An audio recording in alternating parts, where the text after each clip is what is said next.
이른 아침부터 모여 하늘의 뜻을 나누며 하루를 시작할 수 있게 해주신 하나님께 감사드립니다. 더불어 이곳에 모이신 모든 분들께 그리스도의 평화를 빕니다.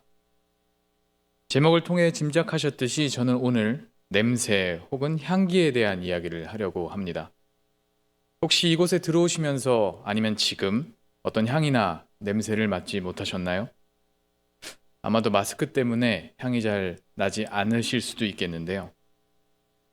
그것을 감지하신 분은 어떤 향이신지 기억하실 수 있을까요? 네, 병원인지라 이곳을 향으로 가득 채우지는 못했습니다만 여러분들께서 들어오시는 틈틈이 뿌려놓은 그것은 모 대형 서점에서 사용을 하고 있는 향입니다. 이 향을 인지하신 분들은 짧은 순간이나마 이 냄새 어디서 맡아봤지? 라고 생각을 하실 것이고 기억을 더듬으시면서 그 장소를 떠올리셨을 것입니다.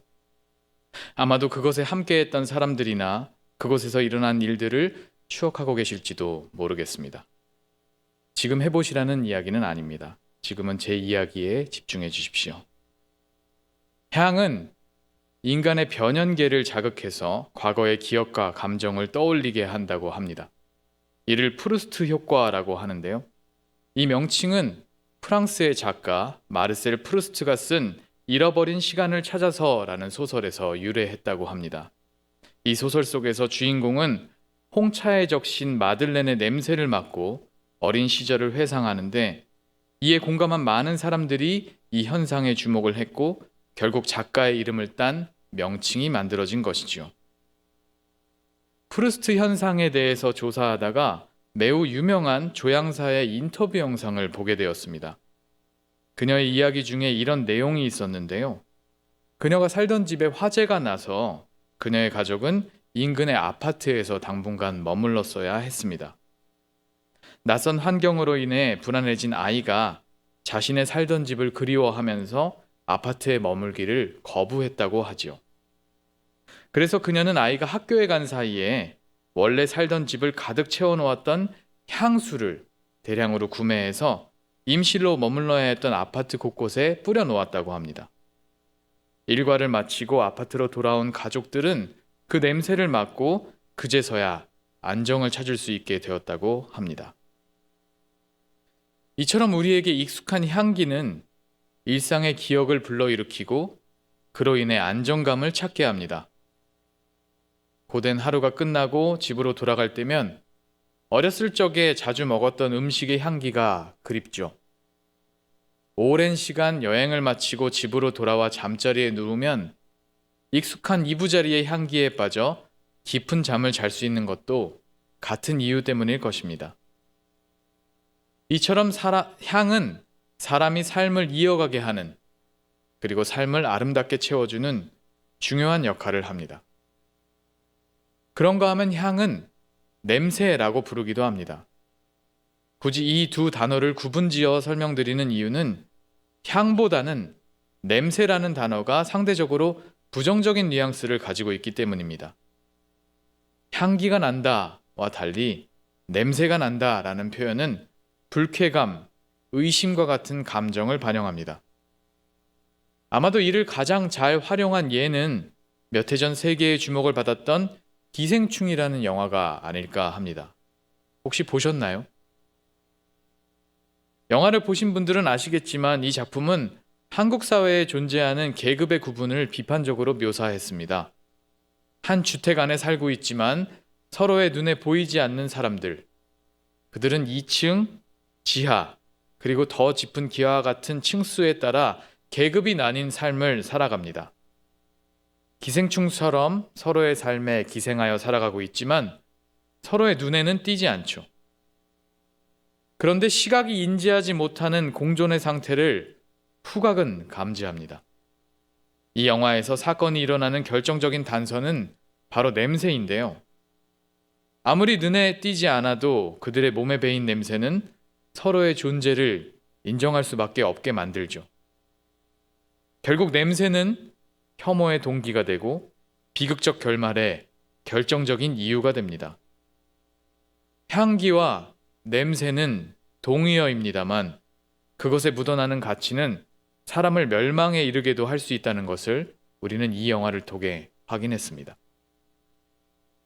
이렇듯 향기 그리고 냄새는 인간이 존재하는 모든 곳에 퍼져 있습니다. 그리고 대부분의 인간은 향기와 냄새라는 역설적인 화학 물질을 몸에 지니고 살아갑니다. 그래서 인간의 삶은 긍정적이기만 하지도 부정적이기만 하지도 않은 양가적인 모양을 띠고 있습니다. 그러고 보면 향기와 냄새는 인간의 존재 양식 그 자체라고 해도 과언이 아닌 것 같습니다. 그래서일까요? 파트리크 쥐스킨트는 향수라는 소설에서 기묘한 인물을 그려냅니다. 이 소설의 주인공인 그르누이는 천부적인 후각을 갖고 있지만 동시에 선천적으로 채취가 없는 사람입니다. 그래서 그는 후각으로 세상을 인지하고 타인을 이해할 수는 있지만 정작 자신의 존재의 의미를 알아내지 못합니다. 소설은 그런 그를 가리켜서 존재하지만 존재하지 않는 사람이라고 이야기합니다. 이를 뒤집어 생각해 보면 우리는 향기와 냄새를 지니고 있기에 누군가가 우리의 존재를 인식하고 있다고 할 수 있겠습니다. 인간으로 인식되기 위해선 향기와 냄새를 가지고 있어야 한다는 말이겠죠. 그렇다면 이 자리에 오신 여러분들은 어떤 향기와 어떤 냄새를 가지고 계신가요? 물론 각자의 삶의 모습이 다르니 채취까지 같을 수는 없겠지만 여러분들이 이곳에서 일하시는 동안만큼은 아마도 아주 강한 냄새가 여러분의 정체성을 형성하지 않을까 합니다. 바로 병원 냄새라 불리는 소독약 냄새이죠. 요즘은 이 냄새가 많이 약해졌다라고 하는데요. 그럼에도 불구하고 사람들이 병원을 떠올리게 되면 필연적으로 소독약 냄새를 떠올리는 것 같습니다. 제가 의료인이 아닌지라 짧은 지식으로 말씀을 드리자면 소독약은 치료 과정에 있어 아주 중요한 것이고 따라서 소독약 냄새는 사람을 살리는 의료 행위만큼 긍정적인 향기라고 할 수 있습니다. 하지만 동시에 소독약 냄새는 많은 사람들이 무서워하는 냄새이기도 하지요. 특히나 어린 환우 같은 경우에는 그 냄새를 더욱 무서워할 것이라 생각합니다. 병원은 병을 고치는 곳이지만 사람을 살리는 곳이지만 사람들은 그 과정에서 동반되는 고통을 먼저 떠올리기 때문입니다.